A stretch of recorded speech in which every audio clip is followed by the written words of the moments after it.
咁啊，剩翻2匹嘅馬村閃區同埋不倒翁啦，不倒翁、馬村閃區。好啦，2匹睇嚟都入到噶啦。咁啊，今屆第一次舉辦啊，即係轉播過嚟香港啊，韓國短途錦標，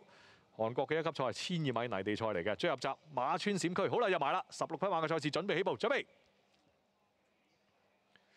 好啦，呢步嘅時候咧，應聲彈出啦，內檔嗰邊積多福出得好快㗎，中間玉龍公子都快啊，然之後不倒翁啦，再跟住咧希臘王呢啲馬都喺前面㗎，大外檔埋緊嚟就美術浪潮啦，咁啊後少少位置內檔嗰邊海之戀啊出得唔慢㗎啦已經，中間咧仲有百萬伏特啊快贏嘅，咁啊後一陣嘅馬啦，先見到咧慢慢移埋嚟就馬村閃區啦，咁啊外檔埋緊嚟就第一魔技啊嗰啲馬啦，再後少少咧先見到咧就呢隻嘅玉龍公子啊蹬翻去後邊㗎，好啦入彎嘅時候啦，咁前邊咧帶緊頭咧就超勇勁區速度快啲啊，積多福喺第2位捉到上嚟㗎啦，所以第3位嘅咧就不倒翁嚟嘅，貼欄第4就希臘王啊，然之後快贏喺第5位呢都開始逐步推進啦，內檔嗰邊就隻海之戀啦，然之後掟出外檔嘅咧就果樣純走啊，後邊玉龍公子咧慢慢移出外檔，跟住嗰啲馬都脫晒節啦，啲甲5命啊咁同埋美術浪潮嗰啲馬咧輸好遠㗎啦，入到嚟最後直路嘅時候，前面咧積多福好輕鬆咧就搞掂咗呢個超勇勁區透出咗㗎啦喎，後邊殺緊上嚟嘅馬咧就快贏啦，出邊上緊嚟嘅馬咧就希臘王內檔上緊嚟就希臘王啊，出邊仲有馬村閃區嘅，去到200米嘅時候，前邊積多福越走越甩啊，越走越甩就贏嗰9成㗎啦喎，後邊捱緊第2位嗰匹咧仲未俾人追到係超勇勁區嚟嘅，出邊而家上緊嚟就果樣純走啊，馬村閃區冇得追啦，積多福肯定贏㗎啦，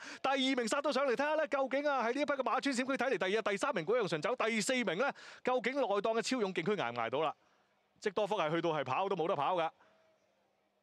輕鬆取勝啊！哇！你見阿田泰安唔同班，最後100米已經望3次啦，都唔使100啦，都級數200都贏啊！咁啊，反而嗰啲快贏嘅玉龍公子咧，就入彎嗰度跟下自己冇咗喎啊！咁啊對腳啊比較冷啲，馬村閃區第2、第3係果樣純走，第4都仲係超勇勁區。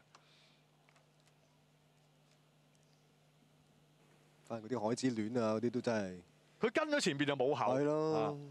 希臘王啊一帶唔出就冇㗎啦。一出閘積多福嘅反應都好快㗎啦已經。因為佢嗰個2檔咧，你可以有咁嘅速度咧，幫佢好多。仲要咧，好多馬係冇佢預期咁快添。咁佢變咗就好好跑啦，淨係跑你一隻前面嗰隻啫嘛。望多次嘅重播啊！咁啊完全都唔同班嘅。呢度見到田泰安都扣實㗎啦已經。走3位啦，唔好跟人。唔使跟佢啦，都唔使跟佢啦，即係有啲鬥口添啊！其實捉到都。嫌佢慢添啊！咁後邊跟住佢隻不倒翁咧，就唔係呢個路程嘅馬嚟嘅，就跑長啲嘅。咁所以佢入到嚟鬥住都過啦，前面超勇勁區都頂佢唔順㗎啦，根本已經。不過超勇勁區都仲第4喎，都仲。果樣純走喺度蝕個彎啊，都蝕得幾多啊！佢又食啲老本啦，但係都連過馬村閃區都搞唔掂喎。後邊啲水準可能都係弱啲嘅。快贏係比預期失望嘅，玉龍公子咧就似乎嗰個外檔都累得佢幾緊要，起步起得幾順嘅，但係跟下速度唔夠啊。